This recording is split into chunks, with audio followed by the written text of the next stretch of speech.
Dans cette vidéo, je vais te parler des séries statistiques et en particulier, je vais te parler de la fréquence d'une valeur. Et je vais aussi t'expliquer ce que représente l'effectif d'une série. Alors, quand on parle de séries statistiques, en fait, c'est tout simplement, il faut que tu imagines une réponse à une enquête, par exemple. Ici, une question toute simple, on a demandé à 11 personnes, tu vois le nombre de fois où elles consultent leur compte Facebook dans la journée. Ces personnes ont répondu. Voilà les réponses des 11 personnes. Et bien tout simplement, toutes ces réponses, ça constitue une série statistique. Alors en termes de vocabulaire, pour les séries statistiques, on parle de population. La population de cette enquête, simplement, c'est le groupe de 11 personnes. Voilà. Et on parle aussi de caractère. Alors le caractère qui est étudié dans cette enquête, eh bien c'est le nombre de fois où ces personnes ont consulté Facebook dans la journée. Voilà, c'est le vocabulaire un petit peu des statistiques. Maintenant, voilà, pour en venir à des choses un peu plus concrètes, ici, que représente l'effectif de cette série? Alors c'est très très simple. L'effectif d'une série, simplement, c'est le nombre de valeurs qui la composent.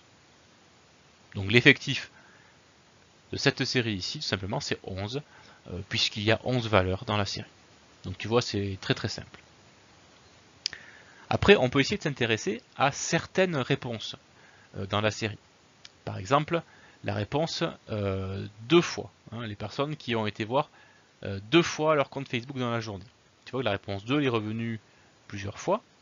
Et on va calculer sa fréquence d'apparition. Donc sa fréquence d'apparition, si tu veux, c'est un peu savoir si la réponse elle a été donnée fréquemment ou pas. Mais pour le savoir, il suffit déjà de compter combien de fois elle a été donnée. Cette réponse elle a été donnée une fois, 2 fois, 3 fois et 4 fois. Alors est-ce que c'est beaucoup 4 fois? Mais en fait ça dépend. Ça dépend du nombre total de réponses. Ici elle a été donnée 4 fois sur un total de 11. Eh bien c'est ça, une fréquence d'apparition. C'est une proportion. C'est le nombre de fois où la réponse a été donnée, mais par rapport au nombre total de réponses. Donc puisqu'elle a été donnée 4 fois sur 11, tu peux l'écrire sous forme mathématique. Voilà, 4 sur 11. Tu vois, c'est une proportion. C'est sa fréquence d'apparition. Alors il arrive assez souvent que la fréquence, on la donne sous forme de pourcentage.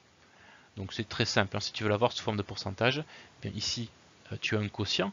Tu sais qu'ici ça veut dire que cette fraction représente le résultat de la division de 4 par 11. Donc écoute, si tu veux un pourcentage, tu calcules. 4 divisé par 11.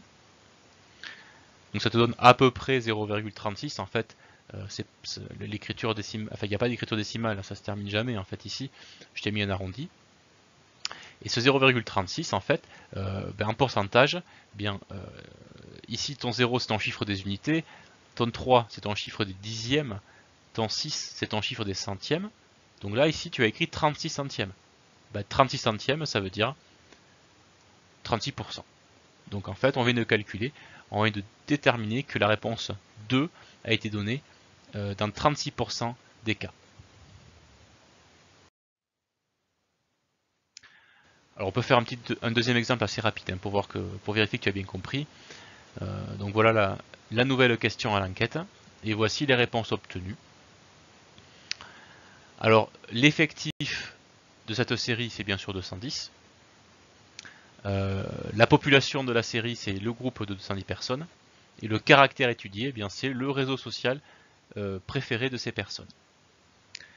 Donc nous on va s'intéresser par exemple à la réponse Snapchat et on va calculer sa fréquence d'apparition. La réponse Snapchat a été donnée à 46 reprises, sur un total de 210. Autrement dit, sa fréquence d'apparition, c'est 46 sur 210. Pour en faire un pourcentage, tu calcules ce quotient. 46 divisé par 210, ça fait à peu près 0,22. C'est-à-dire 22 centièmes. Donc, 22% des personnes ont répondu préférer Snapchat. Voilà, donc maintenant tu dois être capable de savoir calculer la fréquence d'apparition d'une valeur dans une série. Et tu sais aussi ce que représente l'effectif de cette série.